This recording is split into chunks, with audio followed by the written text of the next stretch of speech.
This is how you turn $10,000 into 3.3 million with Stellar XLM. No, before anyone goes to surmise, this is not clickbait. This isn't me extending the truth. I'm going to show you exactly how it started with my exit strategy for 2025. And also, we can go ahead and export this to beyond as well. So I want to show you in detail, plus give you a few different examples like I haven't done before in this particular situation for XLM, okay? So let me now take your attention to the screen. Let's not waste any time at all and get into the nitty-gritty of it all. So let me just begin here with showing you a few stats. Now, it's very important we understand exactly where things are going to be moving first and then getting into these sort of predictions and exit strategies, okay? So one thing we should always do before we start plotting how we're going to actually take our tokens out and at what prices and what percentages is we have to know the minimum and maximum. It's pretty simple to do this, okay? You do have to incur the risk of doing a price prediction, but of course we have to do multiple of these, as we'll see in a minute,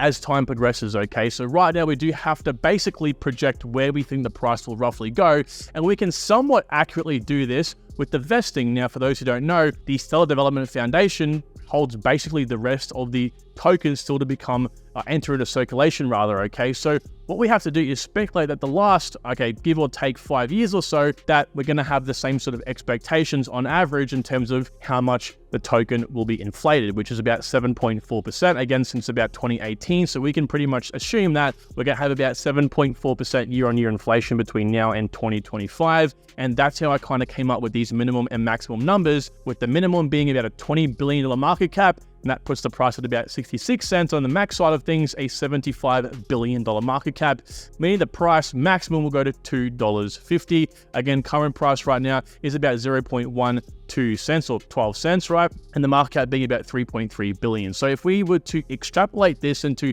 how much $10,000 worth of XLM will actually get you, right now it's 81,000 XLM tokens. And if we just do some simple maths, again, we're going to explore some alternative situations in a minute with this, but basically, it'll make $53,000 or a 5x at the minimum, and at the maximum side of things, if you were again to just sell all of it at one time, $2.50 would net you $203,000 or a 20x. Now, I believe these numbers are quite realistic. However, I do want to say that maximum number actually isn't the target I'm going for. As you can see over here, my strategy actually isn't even selling where I think the minimum will go to. I think we're going to go a little bit less than that. So I'm going to start ladder selling from 55 cents and get tighter and tighter and tighter up to a maximum of not $2.50, but a maximum of $2. Now, for those who are a bit confused, who want to break this sheet down more, don't worry, I will give you all access to the board you can see on the screen now. And so my strategy basically is to start selling in increments of 15 cents, then 10 cents, then 0.75 cents, and then 0.05 cents, okay? So essentially 5 cents, right? So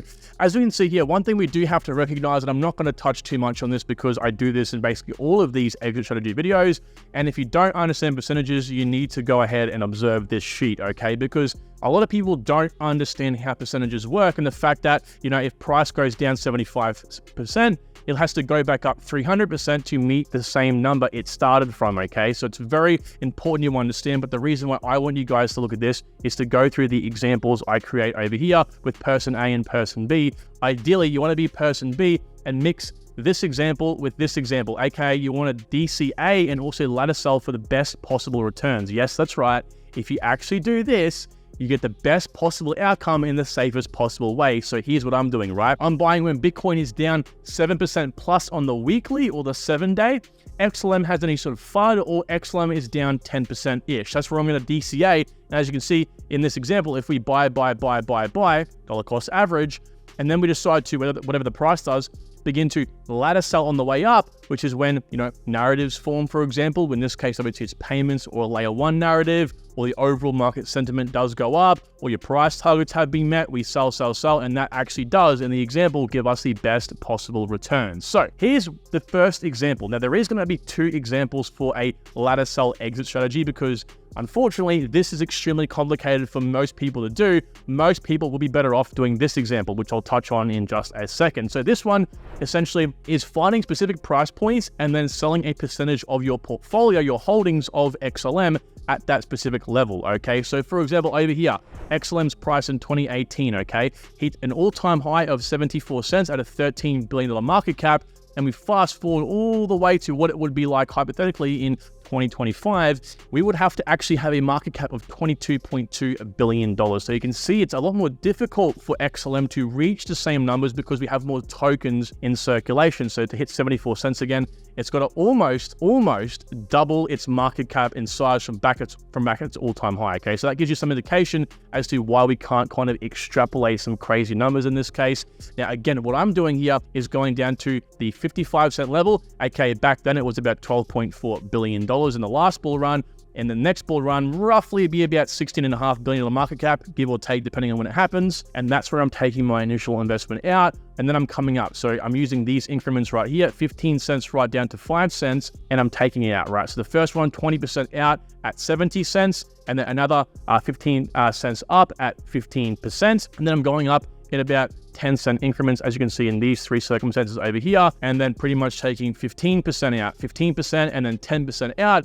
And then as you can see, as we do decide to come up here, it does get tighter, right? So we come down to 0.075 cents and then up to 5 cents. Okay, and it does get tighter and tighter, but what you can do is actually leave about 5 to 10% on the table, as you can see over here, for unexpected explosive potential. Now, this is the very, very important thing you all have to remember, okay? Because we can predict these things now, right? This chart goes up to about $2, and the reason why I haven't shown you, actually growing in hypothetically up to $2 is because I don't know if it will ever reach $2. It might only reach $1, okay? So what we're going to do is, as I mentioned down here, is actually revisit these numbers at specific times in the next bull run, okay? Specifically on the halving. The halving is going to be a very important date that for all of us to reanalyze these numbers. So I'll probably be bringing out more videos, or at least the same video on this, reanalyzing this data a lot more accurately and actually doing it a lot better, because ultimately we will have more information, because XLM's price at this point might already be 70 cents for all we know, okay? And then we can begin to realize what's actually happening here. The whole bear market, these projects have been building, and ultimately we really don't know how really explosive they actually will be. And then no less than 6 months later, in this case, I'm going to be doing it more or less about 10 months later, we're going to revisit this yet again at about February 1st, give or take. And then we're going to look at, okay, well, how things are actually traveling now before the bull run. I am expecting the bull run to probably close up around the 30th of October, 2025. So we'll, of course, revisit these numbers closer to that finish line, okay? But as I said, it is probably a smart idea to hold 5 to 10% of your portfolio at the very end, just in case there is a massive blow off top. And remember, these things do change depending on narratives, depending on specific news relating to the project itself. We just don't know, okay, guys? There could be some massive announcement that no one expects. That is when you can extract even more price. And of course, if you end up holding 5 to 10% of your portfolio and it crashes, I mean, that's fine. You're not holding like 50%, for example, okay? At least that's my opinion. And in this case, what I would recommend you guys do, again, closer to the bull run, is actually have these prices set at sell levels on whatever exchange you decide to use, okay? Because then you're pretty well guaranteeing yourself if the price hits those numbers, you're going to execute those orders, right? Now, here's a much more simple strategy for everyone to follow, which is the 25 rule. 25, 25, 25, 25. So same situation plays out at the 55-cent level. We pretty much take your initial investment out. Our $10,000 is gone. And then at strategic points, so as you can see here, I've got 3 25% levels. We are taking our portfolio out. Again, percentage of our entire portfolio. So 70 cent, 93 cent, and $1.17. You might be thinking to yourself, Kyron, why the hell are you talking about 93 cent and $1.17? Well, because in uncharted territory, we want to make sure we are selling before strategic price levels, because that is where we will find the most amount of sort of resistance, because it's a strategic number, it's a psychological number, and that's all markets are, people versus people, okay? So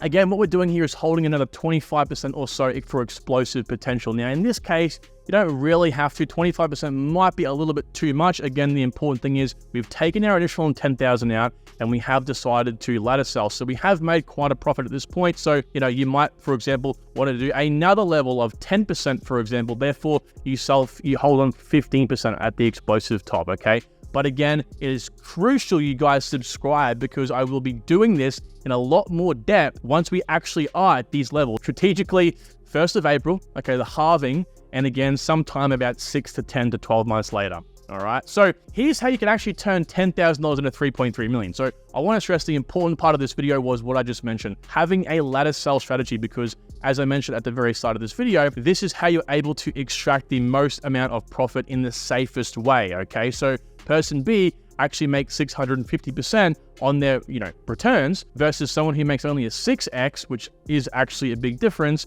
Instead of trying to time when to sell, this person strategically sells, and that's what we're pretty much doing over here, okay? So moving back over here, this is an example I try to use a lot on the channel because a lot of people don't get it into their heads. They just don't believe it because it's just so crazy to think about. And that is simply buying 10,000 XLM today, as we already know, it's about 81,000 tokens. You can actually make a hell of a lot of money in 2030 and beyond, okay, because of compounding. Let me explain to you what I'm talking about here.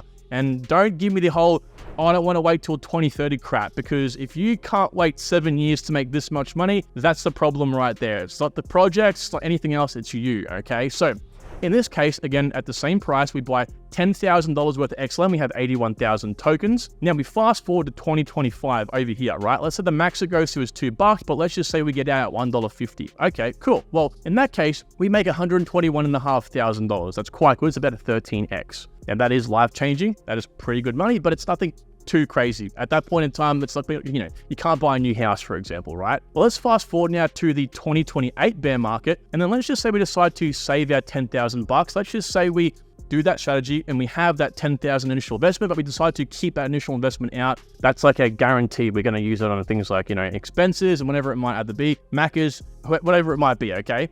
And in this case, we reinvest the rest. And then if we took the $111,500 and reinvested that, keeping the $10,000 we had as our initial investment out as, for anything, right? Might be Maccas, whatever you want to do, fuel, insurance, your living expenses, basically. We reinvest that, we can buy a maximum of 223,000 XLM, again at 50 cents, which isn't a very unrealistic number to see in that point in time. And then we decide to sell everything in 2030, right? We have 223,000 tokens now that we do have versus 81,000, which is one of the reasons why I tell people hodling is not a good idea for the long term. It's better to compound. And let's just say the price goes to $20, but we sell at $15. Well, that's how we come to the magic $3.3 million level, right? So which is 3.3, which is 3,345,000. So you pretty much total of 43x, right? We 13x in this bull run coming up, and then we 30x in the following bull run, okay? And then it might go to $1.50 in 2033, and we just repeat this cycle until we just continue buying more tokens or reinvest into other assets and other equity markets, whatever it might be. But I hear what some of you say down below. Some of you guys say, Kyron, this is total baloney, man, because that's an unrealistic number. $2, $1.50 or $15, that's so crazy. Well, let me give you two examples here and show you just how explosive this really is with some more realistic numbers, you could say, okay? So the same situation plays out, except we end up selling out on an average of $1.20, okay? So we now have $97,200 rather than $121, therefore the multipliers are of course a lot less. And over here, instead of the max selling at $15, we sell at $12. Well, guys, if the same thing plays out, if we keep the $10,000 as well, so we're reinvesting $87,000, well, guess what? We still get almost $2.1 million, and we are still 34xing in total. It's crazy, but I hear what some of you are saying, Kyron, that's still not good enough. I'm still going to complain and whinge down below. Well, I got you covered. Look, $1 over here, okay, so $1 gives us obviously $81,000. Quick maths, of course, 8x. If we come over here and do the same thing, right, we still save the $10,000, we reinvest $71,000 back into XLM and buy the max amount of tokens possible under this 50-cent category over here, or price rather, again, and we also minimize the returns in 2030 down from $15 originally down to $8 now. We're still ending up with $1.1 million, a 24x overall. So yes, I don't want to hear the whole that can't happen. I think these numbers over here are more than realistic, probably on the lower end of the spectrum, okay? So I want to make it very, very, very obvious to you guys, you can make lots of money even with a project like XLM because we're reinvesting back into the project, okay? And that's what you all need to understand. We are using 2025 as a catalyst, not the be-all and end-all, okay? You have to have a longer-term vision. And of course, a project like XLM, a utility-heavy Web2-focused network, is only going to get even more exponential in the 2030 bull run plus. So that being said, guys, that is how it's done. I appreciate every single one of you watching and supporting the channel. And until next time, take care. Bye.